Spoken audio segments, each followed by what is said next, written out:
Welcome to GNB honours classes. आज की इस वीडियो के अंदर हम बात करेंगे हार्मोन्स इन होम्योस्टैसिस में। सबसे पहले देखिए कि होम्योस्टैसिस क्या होता है। होम्यो का मतलब है कि होमो का मतलब है कि सेम, एंड स्टैटिक यानी कि कांस्टेंट। होम्योस्टैसिस मतलब ऐसा है कि हमारे बॉडी के अंदर एक ऐसा प्रोसेस चल रहा है जो कि बॉडी की इंटरनल स्टेबिलिटी, इंटरनल एनवायरनमेंट को एडजस्ट कर सके with change in environmental conditions.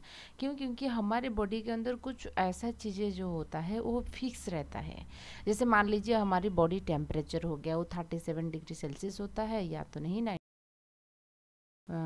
हमारे जो ब्लड प्रेशर है यानी कि ब्लड वेसल्स के अंदर जो ब्लड मूव कर रहा है उनकी जो प्रेशर है 120/80 mm ऑफ HG होता है।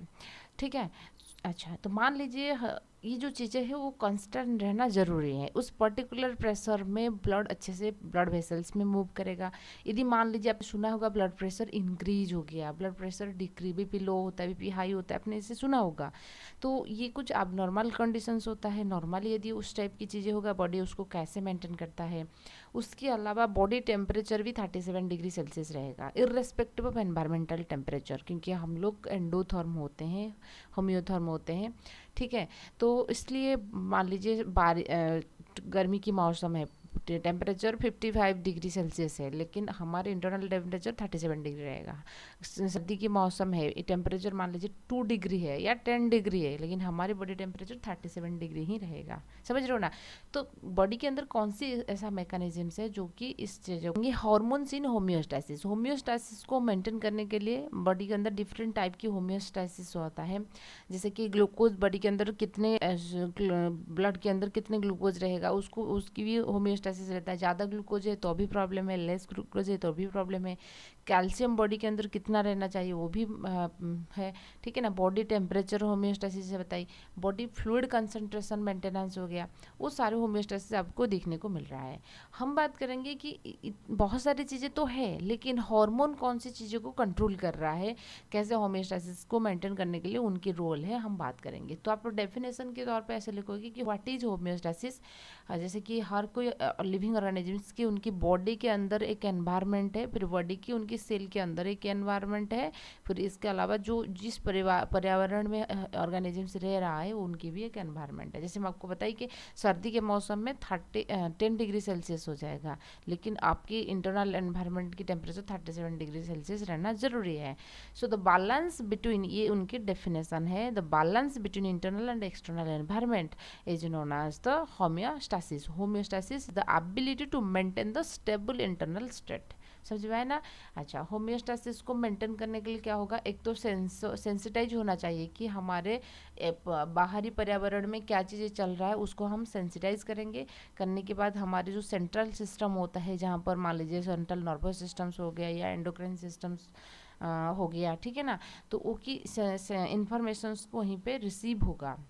सेंट्रल सिस्टम हो गया जहाँ पे चीज़ें रिसीव होता है कि बदलाव आ रही हैं, तो उसके बाद हमारे जो बॉडी के अंदर इफेक्टर ऑर्गन है वहाँ से मैसेज आने के बाद effector organ according to this perform करेगा।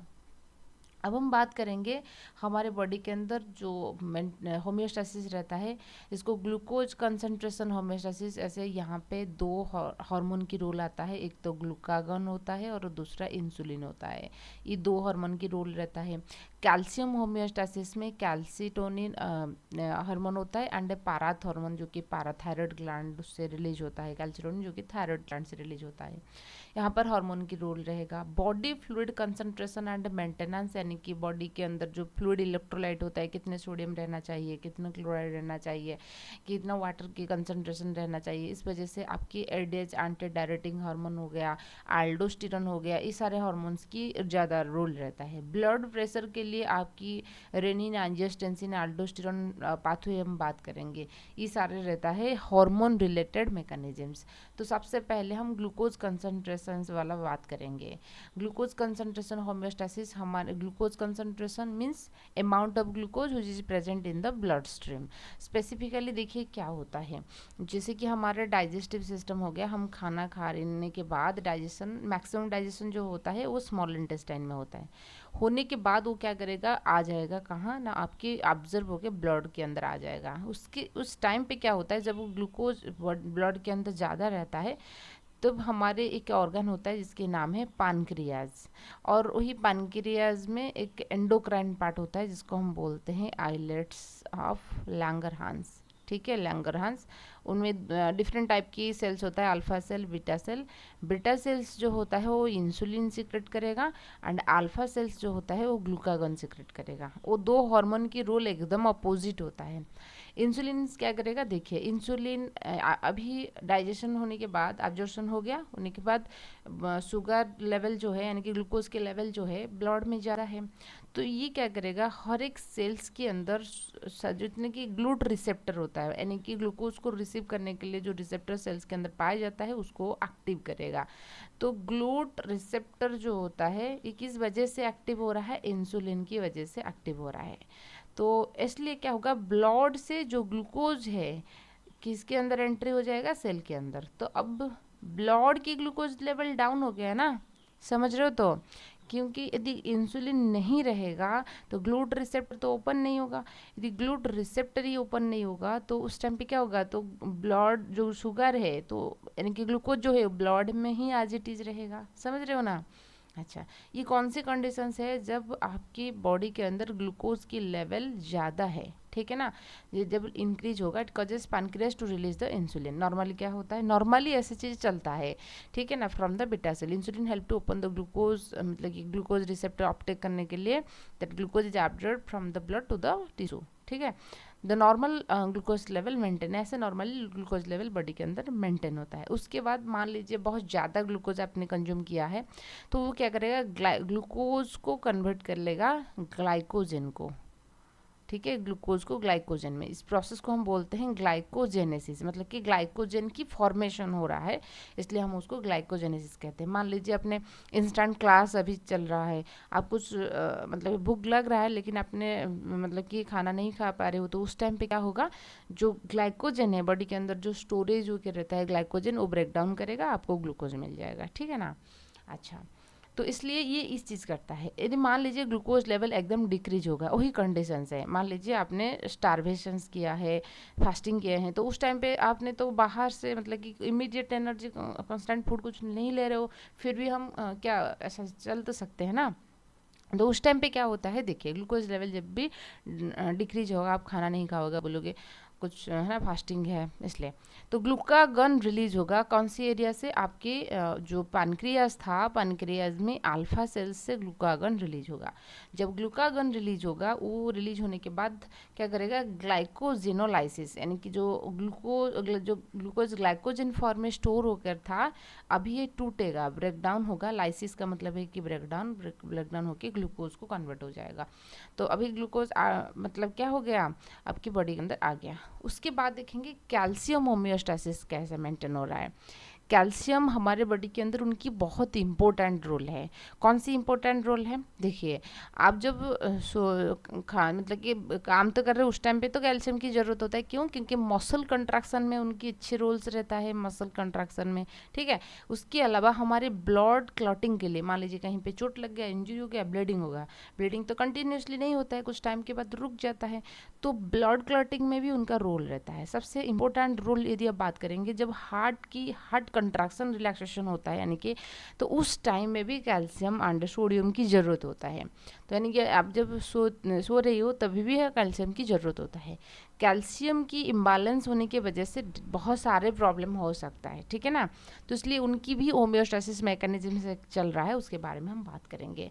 कैल्शियम जो हमारे बॉडी के अंदर रिजर्वियर होता है, आपकी बोन में 99% के आसपास कैल्शियम जो होता है स्टोर होकर रहता है, बोन में हो गया, एंड कुछ कैल्शियम ब्लड में होता है। उसके अलावा जो हमारे जो मसल सेल्स के अंदर जो एंडोप्लाज्मिक रेटिकुलम होता है, ठीक है ना, सेल्स की, उसके अंदर भी आपको देखने को मिलेगा सेल के अंदर, ठीक है।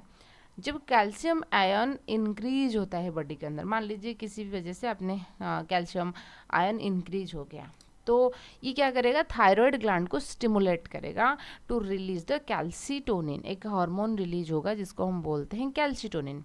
कैल्सीटोनिन कौन सी ग्लैंड से रिलीज हो रहा है, मान लीजिए कैल्शियम लेवल इंक्रीज हो गया यहाँ पर, ये थायराइड ग्लैंड को ठीक है, थायराइड ग्लैंड को स्टिमुलेट करेगा to release the secretes the calcitonin. तो calcitonin decrease the calcium reabsorption in the kidney. तो ये क्या करेगा, किडनी से कैल्शियम reabsorptions को रोकेगा, क्योंकि हम लोग जो कैल्शियम हो गया, सोडियम हो गया, उनकी जो रिएब्जॉर्प्शन होता है किडनी में होता है। क्यों, किडनी फिल्ट्रेट करेगा, जो चीज़ें ज़्यादा हो गया उसको यूरिन से तो निकाल देगा, लेकिन जो चीज़ें ज़रूरत होता है उसको तो वो बॉडी के अंदर ऑब्जर्व कर लेता है, रीअब्जर्व कर लेता है। कैल्सिटोनिन की वजह से ये क्या करेगा, कैल्शियम डिक्रीजेस द कैल्शियम रिअब्जॉर्प्शन। तो देखिए, तो यहाँ पे ये क्या करेगा, किडनी के अंदर चला जाएगा, तो बॉडी के अंदर ज़्यादा कैल्शियम नहीं रहेगा, इनकी यूरिन के थ्रू ज़्यादा चला जाएगा।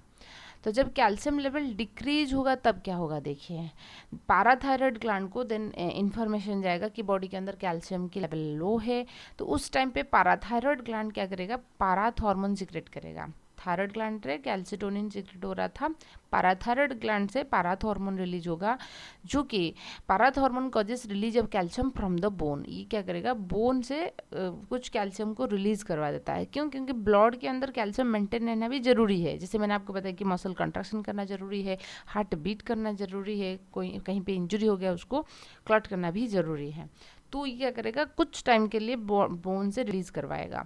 पाराथ हार्मोन जो होता है वो भी स्टिमुलेट करता है किडनी को, तो उस कैल्सिट्रॉल सिक्रेट करने के लिए, जो कि कैल्शियम अपटेक करवाएगा इंटेस्टाइन से। हम जो खाना खा रहे हैं, मतलब कि अनडाइजेस्टेड फूड मटेरियल में ज़्यादा कैल्शियम वेस्टेज ना हो, इंटेस्टाइन यानी कि जीआई ट्रैक्ट में ही ज़्यादातर रिएब्जॉर्प्शन हो सके, उसको भी वो प्रमोट करता है। तो इसी तरीके से कैल्शियम आयन लो होने से या हाई होने से बॉडी उसको ऐसे मेंटेन करता है।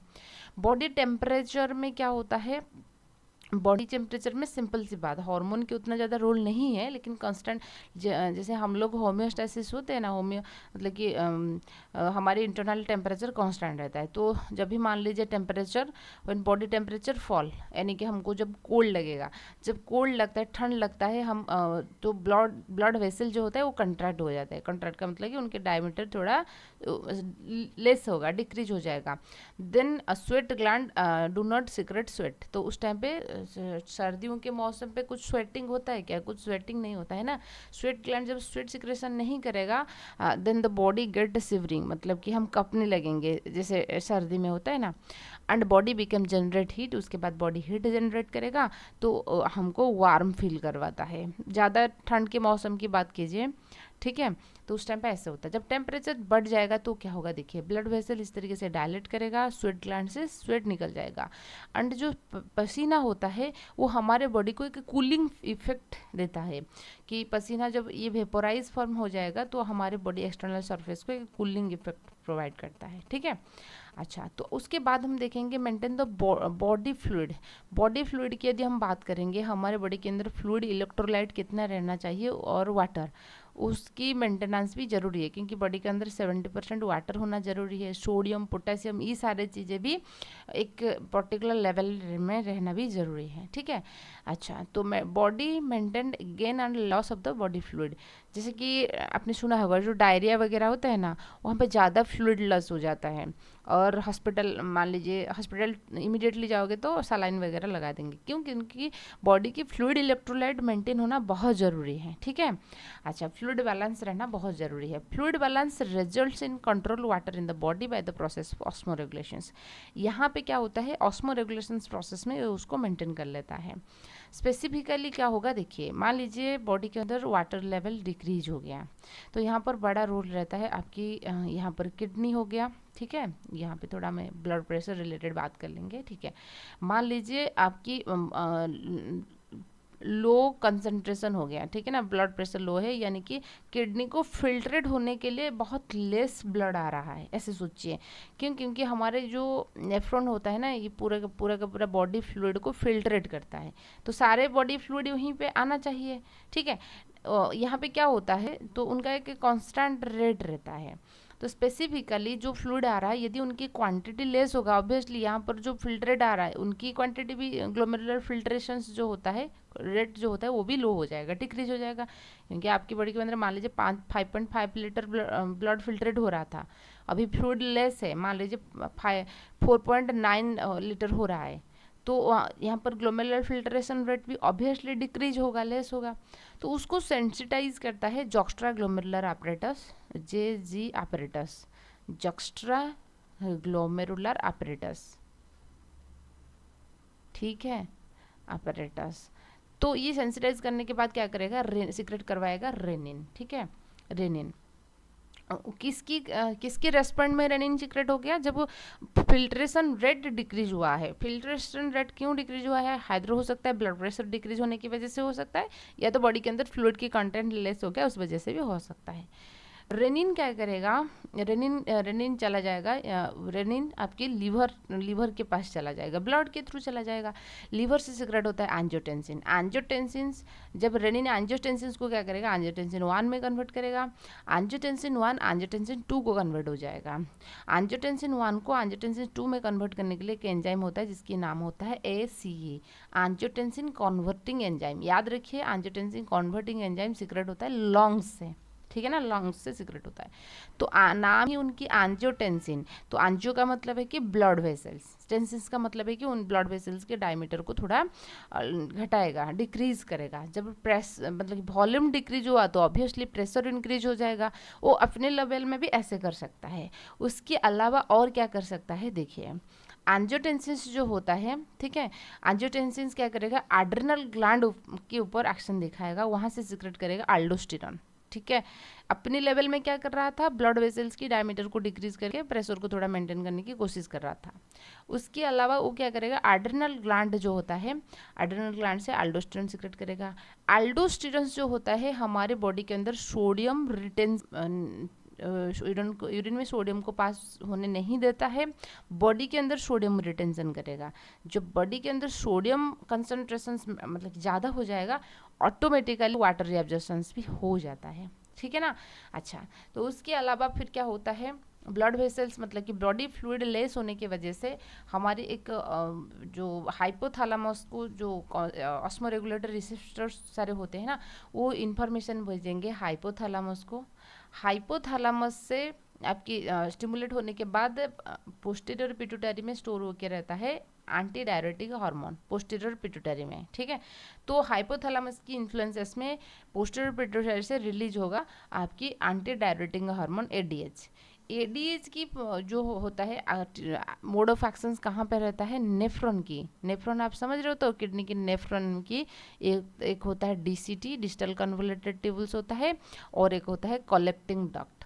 ये दोनों एरिया में वाटर की रीअब्जॉर्प्शंस कर लेगा, यानी कि वाटर बॉडी के अंदर रह जाएंगे। समझ में आए ना बातें, यानी कि बॉडी की मान लीजिए ब्लड प्रेशर डिक्रीज हुआ है या फ्लूइड कंटेंट डिक्रीज हो गया, ऑस्मो रिसेप्टर होता है, तो वो भेजेंगे इन्फॉर्मेशन कहाँ को, हाइपोथैलेमस को। हाइपोथैलेमस से information posterior pituitary, and posterior pituitary secrete करेगा ADH, एंटी डायरेटिक हार्मोन या भासोप्रेसिन। उसकी दूसरा नाम होता है भासोप्रेसिन।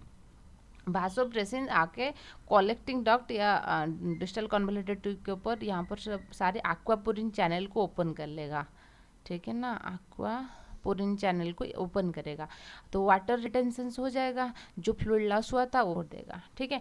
ये होता है पूरा पूरा हार्मोन्स की रोल। हार्मोन की रोल में हमने इंसुलिन ग्लूकागन देखा, हमने कैल्सिटोनिन एंड पाराथ हार्मोन्स देखा, हमने अल्डोस्टेरोन कैसे काम कर रहे हैं, ADH कैसे काम कर रहे हैं, उसके बारे में भी देखा। तो आई होप आपको हार्मोन्स इन होम्योस्टेसिस अच्छे समझ में आएगा। वीडियो पसंद आए तो लाइक कीजिए, सब्सक्राइब कीजिए, और आपकी दोस्त के साथ भी